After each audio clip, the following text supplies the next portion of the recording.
And right now, we are 2 minutes away from the end of the trading day. Romaine Bostick here with Katie Greifeld, taking you through to that closing bell. It's a global simulcast. Carol Massar, Tim Stenovec, they join us now. Welcome to our audiences across all of our Bloomberg platforms, television, radio, our partnership with YouTube, an eye on the broader markets, and an eye, Carol Massar, on Netflix, which reports earnings in just a matter of minutes. Yeah, absolutely.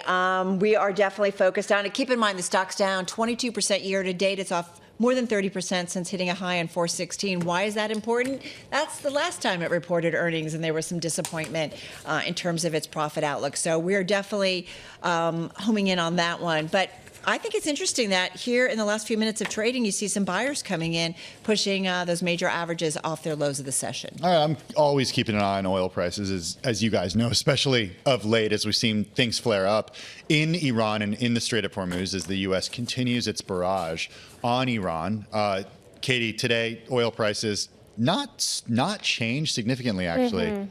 Brent at 84.30. WTI 79 a barrel. Yeah, pretty quiet overall when it comes to the cross-asset picture. I mean, you saw a little bump up in yields. It really felt like it was all about chips today. I mean, I know that, Carol, it's optimistic to say, we pushed off those session lows, but overall, it was a pretty ugly day, and a lot of that, once again, traced back to those chips. We are seeing some pretty significant drops in names like NVIDIA, SanDisk down more than 10% on the day, Alphabet down by about 4.5%. And just a few minutes ago, we saw a big spike down in shares of Amazon, though no real news as to exactly why. Red across the screen for most of the major indices, with the Dow going to finish the day lower by about 0.2%. The S&P lower by about 0.5%. The NASDAQ Composite and NASDAQ 100 each down roughly about 1.5% or so. And the Russell 2000, that's going to finish the day flat on the day, but in the red. And I'm just going to point out, you've got more names in the S&P. The majority are actually higher today, despite the overall index lower, Katie. Yeah, it's the same story when you take a look at the sector level as well, really showing that you can have this broadening out beyond tech, and you might not necessarily see it at the benchmark level because you have information technology down by about 1.8% as a sector. That is weighing down the rest of the index. In terms of what did gain today, you had healthcare as a sector higher by about 2.2%. Consumer staples was your big winner on the day, 2.9% higher. But again, that's not going to be able to offset that big drag that you saw from tech and from also communication services. For so much of the day, we saw that the stocks, everything, all 30 components of the stocks were lower. Skyworks Solutions and Corvo, though, eked out ever so slight gains. 28 of the 30 names in the stocks fell. Broadcom, Micron, Marvell, and NVIDIA leading the pack lower.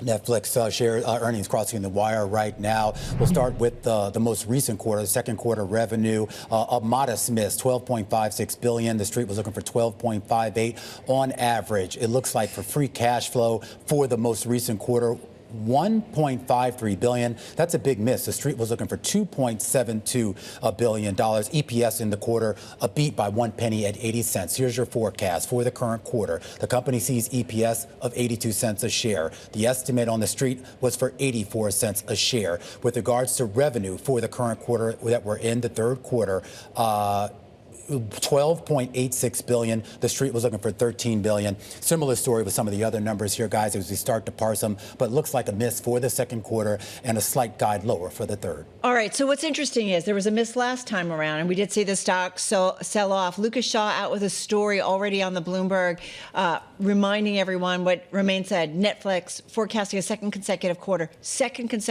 of slowing sales growth. Projected revenue of $12.9 billion, earnings of 82 cents a share. He points out the shares have declined more than 40% over the last year due to concerns about its future, despite still having more subscribers and viewership than any other paid streaming service. He reminds us, too, Lucas Shaw of Bloomberg, Netflix that is, investing in new kinds of program, live sports, video podcasts, and is leveraging generative AI to deliver higher quality output more quickly and at a lower cost. But I got to say, well, investors may be buying some of this because right now the stock is up about 1.6%. But again, it's been pulling back since it reported earnings back in April. Yeah, just looking at the investor letter, it kind of repeats a lot of what Carol said, but some additional details about those video podcast creators like Danny Go and Salish and Jordan Matter, cloud TV games too. The company said, and Carol mentioned the idea of leveraging AI, but remember they did make that big acquisition of Ben Affleck's company. Now the company says it's leveraging AI to provide a more personalized, immersive, and interactive experience for members. Also to make those ads more relevant for people who don't pay for the service without ads. Also improve the quality of the series and films. They call the entertainment industry dynamic and competitive, and they're staying ahead by executing against delivering value, leveraging tech, and improving monetization. Yeah, and when it comes to monetization, let's talk a little bit about the ads business. That coming up in the statement as well. The company says building out our ads business continues to be a top priority, and we remain on track to deliver approximately $3 billion in ads revenue in 2026. And we were having this conversation with Alicia Reese over at Wedbush earlier in the show. There's been a lot of concerns around engagement. Of course, Wedbush's view is that basically this ads ramp up outweighs that debate, but we know that that is top of mind for investors and certainly has weighed on the stock. And I'm just taking a look at their release, of course, the what we watched for in the first half of 2026. We should point out that this semi-annual report they're now saying is going to be annual, which is kind of interesting because the idea here, they continue to give us less visibility into some of these things, pulling the subscriber numbers and now going to an annual basis on that. As far for the semi-annual report that came out, the company says that audiences watched more than 97 billion hours of Netflix in the first half, their highest view hours to date for any half. And, well, you can pretty much guess what some of the biggest, most watched names were on that. The Night Agent, Lincoln Lawyer, Bridgerton, of course, leading some of those names. Bridgerton. Hey, let's talk about revenues and where they saw growth around the world. U.S. and Canada revenue was up 10% year over year.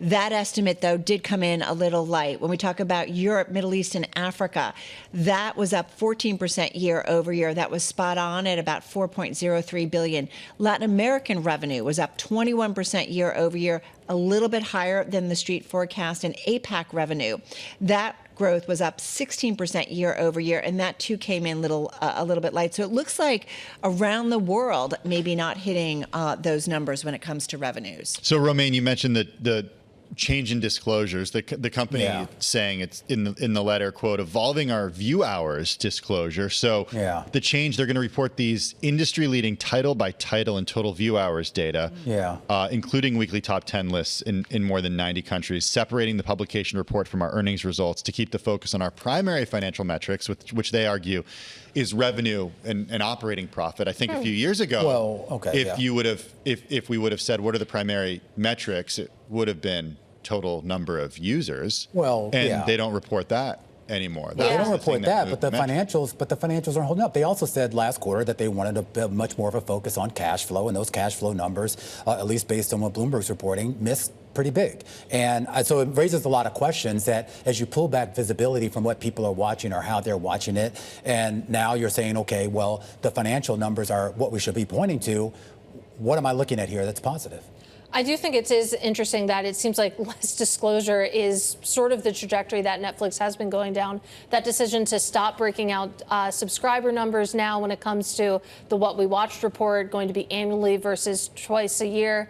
I can see where the company is coming from, focus on the numbers themselves. But to Romaine's point, if those start to dip as well, then, you're seeing that after hours right now. Well, all you have to do is put it into an AI model and you can come out with the number. So it's not like it takes a lot of work anymore. Anyway, but when we talk about some of the reporting that Lucas had done about, the idea of engagement and this being an issue, and that feeds into the numbers. And we've talked with a lot of analysts that are a little bit concerned about not having that visibility and being able to track this. Maybe the ad business does become more of a dominant business, but how do you assess that and you have a sense of, what people are actually watching, why they're watching, how they're engaging? There's also a big question about how they're going to pay for content, push it into live events that are as costly and in some cases more costly than some of the scripted programming that they have. Right. We talk about the costs of any kind of sports coverage, right? It's a lot of bidding. It's a lot of expensive.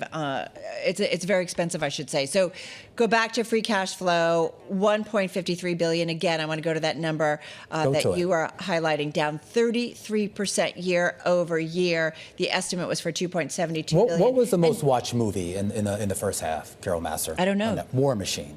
Then it was The Rip, then Swap, K-pop Demon Hunters, which is a surprise, was only number 4. Yeah. And then when you talk about the actual shows, the non-movies, it's His and Hers. Bridgerton was number 2. Stranger Things was at 4.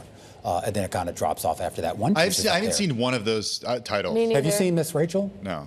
I mean, I Don't you have know children? I know who Miss Rachel is. Do you not let them entertain themselves? There's plenty to do No screens.